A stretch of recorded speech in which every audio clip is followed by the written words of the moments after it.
Welcome to the Self-Growth Nerds podcast. I'm your host, Marie, a courage coach, creative soul, and adventure seeker. Since through hiking the Pacific Crest Trail in 2019, I'm on a mission to help you embrace your most confident self so you can achieve your dreams too. If you're eager for deep conversations, big questions, and meaningful connections, join me on the quest to discovering how we can create a more magical and memorable life. Hello, nerds! How are you? I'm really good, and this week we are continuing on last week's episode, which was 10 stages of a breakup. So if you haven't listened to last week's episode, go and listen to it now, because today's is not going to make sense otherwise, okay? So, we stopped at stage 5. The first 5 stages were shock and denial, then moving on to panic, then deep sadness, followed by acknowledgement, and finally making meaning. Now today, we start at stage 6, and I want to remind you again that this is my own personal experience mixed with what I learned in the book Coming Apart by Daphne Rose Kigma.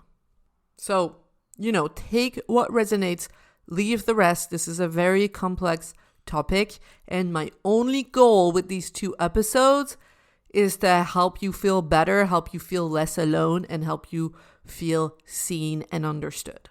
So if those episodes don't achieve these goals for you, just turn them off and go seek some other kind of guidance, okay? So stage 6 is backlash. That's when time has passed, the worst is behind you, but doubt and regrets show up unexpectedly, like weeks or months after the separation. You might be lying in your bed alone and picturing them next to you and missing their skin. Maybe you have nothing planned on a Saturday where you used to always have plans. Maybe you always did the same thing together on the Saturday. I don't know, go to the farmer's market or something, go get a coffee, and now you're on your own. Or maybe while you're swiping really boring looking people on the apps, or you get ghosted by someone you thought was really interesting, or you see someone on the street who looks like your former partner, and then poof, it hits a sharp pain and you wonder, did I do the right thing? This is more common for people who have initiated the breakup, because we have to reckon and make peace with the decision that we made. There was a moment for me about 2 months after I left my relationship. I was feeling really good, but I was at dinner with my family, and one of my family members asked me like, oh, well, what kind of person are you looking for? Like, who do you want to be with? And then when I described the kind of relationship that I am seeking, their response was like, well, Marie, that sounds like perfection, and perfection doesn't exist. Like, are you sure like this is realistic? And it just sent me down a spiral of self-doubt.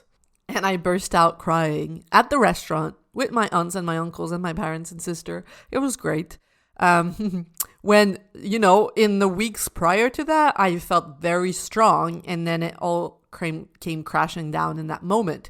So you have to be really strong emotionally here, because a part of your brain and a big part of society tells you, you are not safe. This is dangerous. And that's why many people who initiated the breakup will go back and say they changed their mind and ask to get back together, because they are not emotionally prepared for the transition and everything that entails. But often it's not because they want the other person back.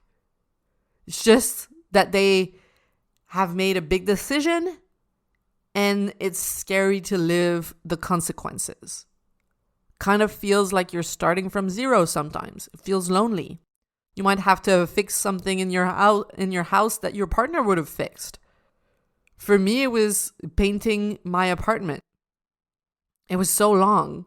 I wanted to paint 3 rooms, and a friend came over to help me for one day. I thought it was going to take one day. It took me 7 days. And also thinking sometimes about how, okay, now I just have one income to live on instead of the comfort and the reassurance of 2 incomes.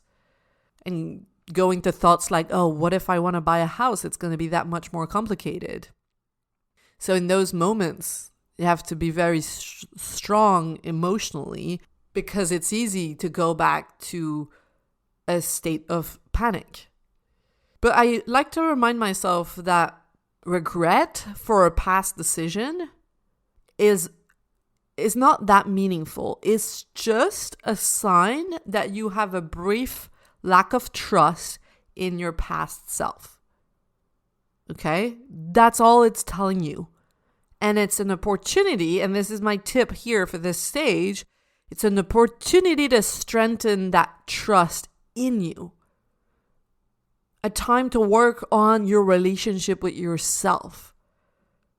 A time to realize how badass you are and how you always make the best decisions with the information that you have. It's a chance to decide to have your own back.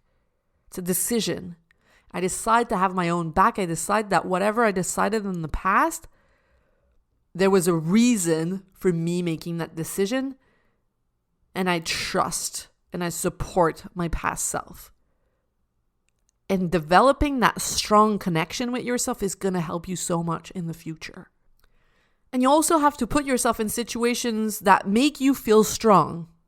Hang out with people who support your decision, like I said last week. Do activities that you love. Get yourself some new fabulous clothes. Get your nails done. Enjoy everything that might not have been possible or as easily accessible when you were in a relationship. Celebrate the hell out of yourself. Every little thing you do that requires more effort than it would have before, celebrate it. I was very tempted on day 5 of painting my apartment to swim in self-pity. I did a lot of that, swimming in a little pool of self-pity. But I had to remind myself of how strong I actually am and how this is shaping me. I was like, I'm channeling my inner Brianna Madia. I don't know if you guys know her on Instagram. She used to be single and live alone in the desert. And she would there was this day where she built like a shed on her own. And I was like, wow, such a badass. So I was channeling that part of me, showing myself that I could do so much on my own. And that this was a time to actually become the person I want to date. And this sounds strange, but what I mean by that is you don't need anyone to complete you, to make you better. You are awesome as you are, and you can do so much for yourself. And then from that place of self-love and independence, you can attract people in your life that are just bonuses, that enhance who you are and what you have. They're kind of like the icing on the cake. They're not an ingredient of the cake. You don't need them in order to hold together as something complete. You hold as something complete already, and they just make everything more delicious. So this stage is an opportunity. When you feel yourself going back to regret and doubt and panic, you get to strengthen your self-trust. To say, I understand that you're scared, and there's a reason why we did that. And now I'm going to be a little bit esoteric, but I want you to trust the universe, to trust that you're on a path. This is your spiritual curriculum. And if you were driven to separate, there is a why, but the universe never explains why. You will figure it out. And in a few months or in a few years, you will look back and say, oh, this is why. This is why I had to leave. But you don't have the answers right now. You don't have the answers. You just have really challenging feelings to experience and lots of question marks. And this is your opportunity again to just trust that you will eventually be like, yes. You will be rewarded for jumping into the void. You will be rewarded for hanging out in uncertainty. Believe that. Hold on to that belief. Or don't. It's up to you. But that's been very helpful for me. And I've already started seeing the rewards of taking a step into the unknown and trusting that what I want for my life, what I expect in a relationship is possible. I've already started receiving evidence, and I feel like there are gifts from the universe telling me you were right. You made the right decision. And here's a little gift to show you that give you a pat on the back. Okay, so enough with this stage. Let's move to stage 7, gratitude.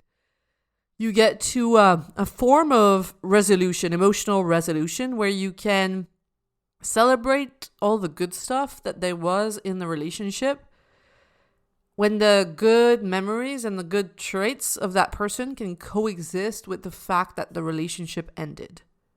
And, like I said in the beginning, these stages are not linear. So you might have moments of gratitude on day 2. That's normal.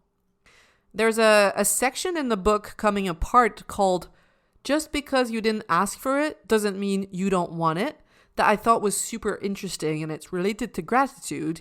It says that the person who got broken up with at some point will almost feel glad it happened.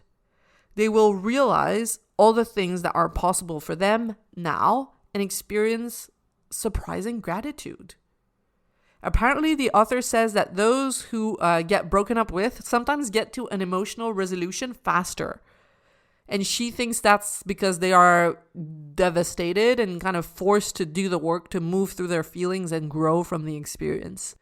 I thought that was interesting, and also might be a balm on your heart if you were the one breaking up. Know that the person you broke up with will find their way, and they might even be thankful that you did what you did. And I know for a fact I've had people reach out to me. I'm thinking of one specifically on Instagram who told me after more than a decade-long marriage, his wife divorced him. He would never have made the move, but he said it was the best thing that happened to him because it allowed him to live a life that's much more aligned with who he is. So, take that and put that in your little heart pocket. If maybe you're listening to this and you haven't made the decision yet to leave the relationship, I also want you to consider that it might be a gift for your partner.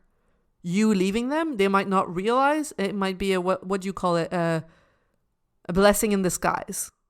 Yeah. That you might actually liberate them to live the life they're meant to live and be with someone who wants to be with them 100%. Let that sink in. Now, stage 8 is the identity shift. So when you were in a relationship, you developed habits and ways of being. And when these habits and ways of being are gone, there's a lot of empty space to reinvent yourself.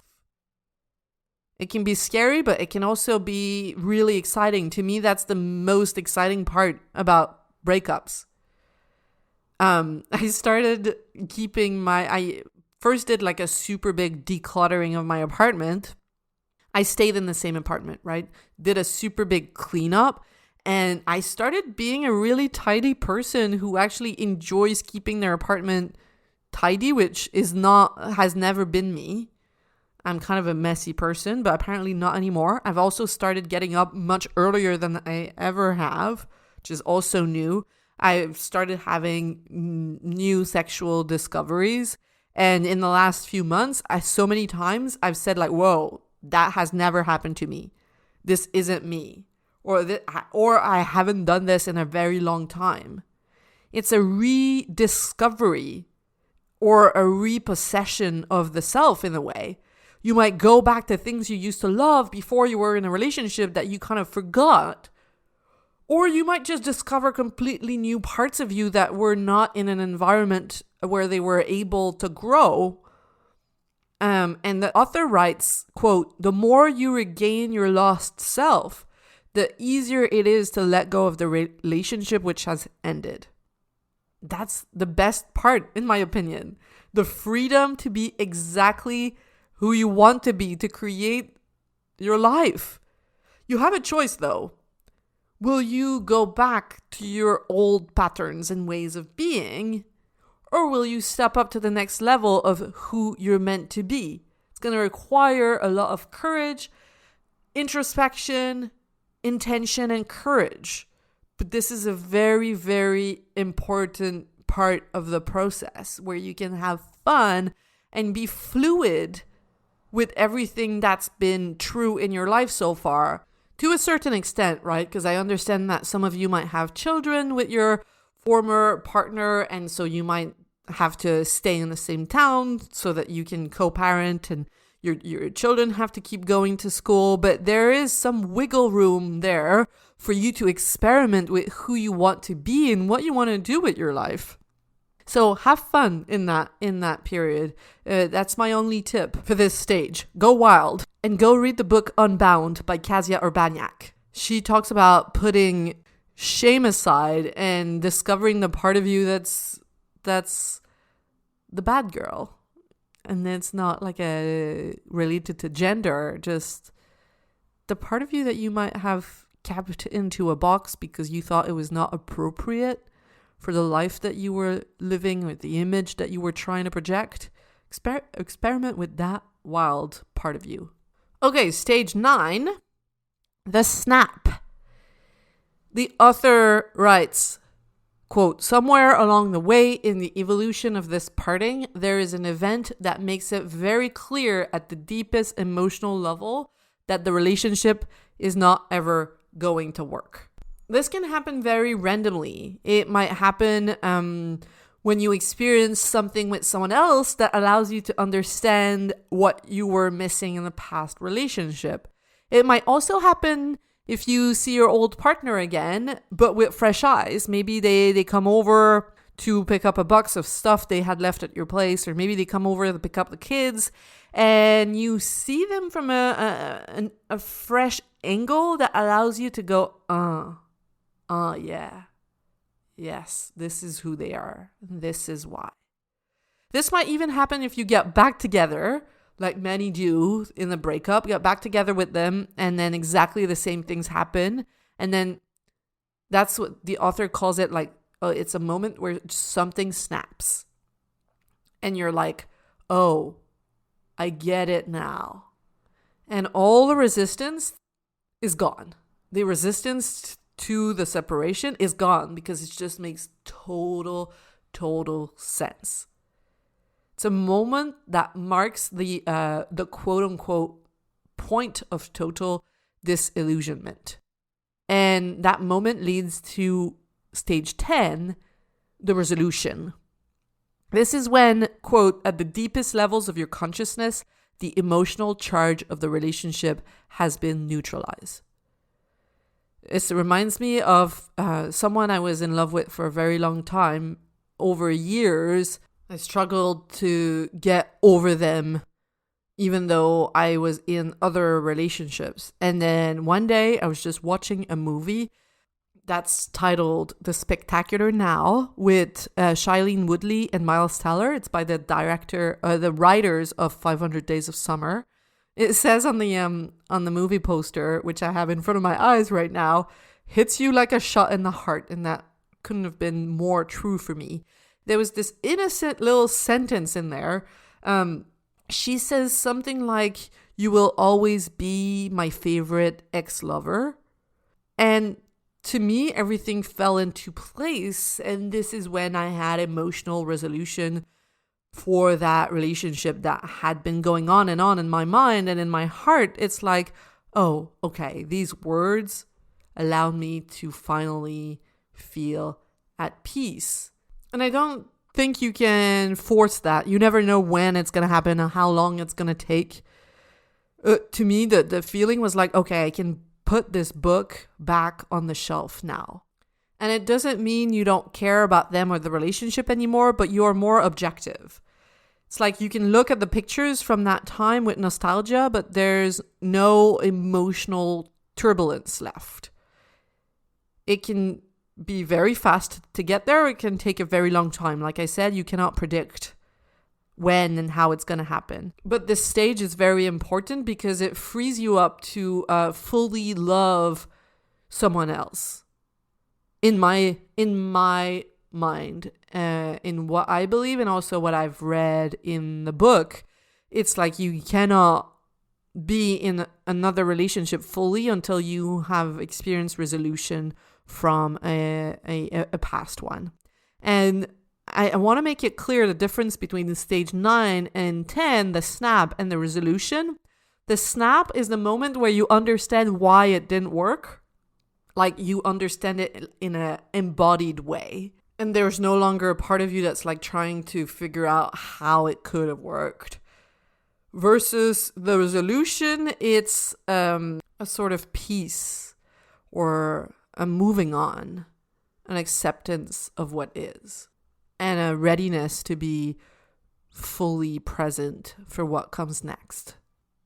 So that's it for the 10 stages of a breakup. I hope this was helpful for you. Please message me on Instagram at Self-Growth Nerds to tell me about your thoughts and your insights from these 2 episodes. And if there's anything that you think I forgot or any experiences that you've been having that you think are interesting and that should be added in here, please share. I would love to hear from you. And don't forget, I created a tool, a reflection workbook to help you understand your breakup. It's free, and you can just go to selfgrowthnerds.com/breakup to download it now. It's going to help you process what's happened, what you're going through, and better understand yourself and the feelings, the mess of feelings and thoughts that are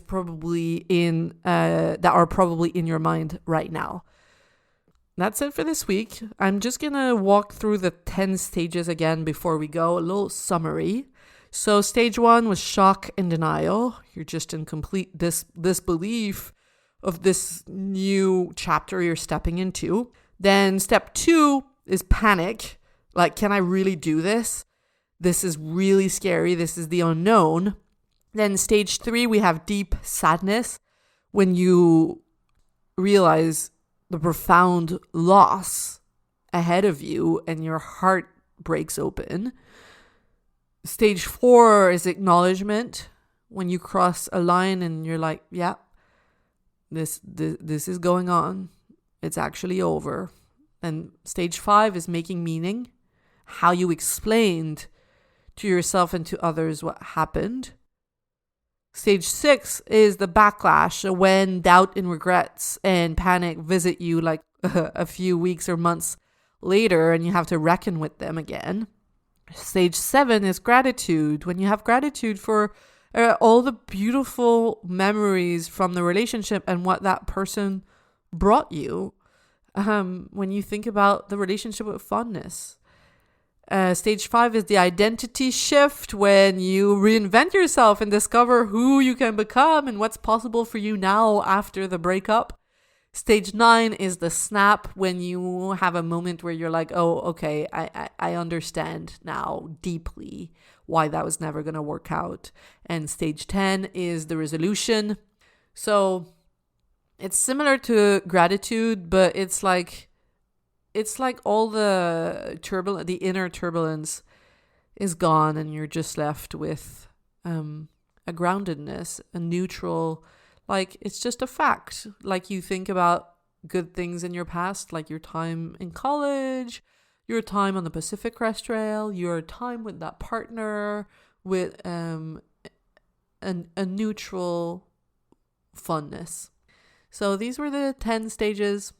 I would love to hear your thoughts on them, and please, if this resonated, go and binge read the book Coming Apart by Daphne Rose Kigma, Why Relationships End and How to Live Through the Ending of Yours. It was a really good one for me. I definitely recommend it. It's 4.13 stars on Goodreads, and if you're a Goodread fan like me, you know that's everything that's above 4 stars is really good. So get your highlighters ready, because I bet you're going to highlight half of the book like I did. And I wish you a good week. I'm sending you a big, big hug if your heart is broken right now. This is going to pass. This is going to get better. And I love you. Bye. If you love what you're hearing on the Self-Growth Nerds podcast and you want individual help finding a new direction for your life and developing the courage to make your dreams a reality, you have to check out how we can work together on selfgrowthnerds.com or message me on Instagram at selfgrowthnerds. My clients say they would have needed that support years ago.